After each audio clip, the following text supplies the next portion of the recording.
آخری اطلاع۔ یہ ایک عام رات تھی۔ نینا اپنے بستر پر بیٹھی فون چلا رہی تھی۔ کمرے میں روشنی صرف فون کی اسکرین سے آ رہی تھی۔ مدھم کمرہ، بکھرا ہوا بستر، بند لیب، کمرے میں اندھیرا، صرف فون کی روشنی۔ بالکل 12 بجے ایک نوٹیفیکیشن آیا۔ ایک نئی میموری شامل کی گئی، گیلری۔ نینا نے بھویں سکوڑے۔ اس نے آج تو کوئی تصویر لی ہی نہیں تھی۔ اس نے گیلری کھولی، نئی تصویر اس کی تھی۔ وہ سو رہی تھی، تصویر کسی کونے سے لی گئی تھی۔ نینا کا دل دہل گیا، وہ اکیلی رہتی تھی۔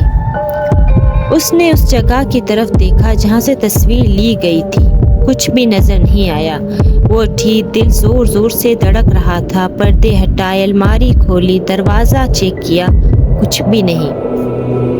دل کی دھڑکن مانو جیسے تیز ہوتی گئی اس کی۔ نینا نے خود کو تسلی دی، شاید کوئی پرانی تصویر دوبارہ شو ہو گئی ہو، شاید فون میں گڑبڑ ہو۔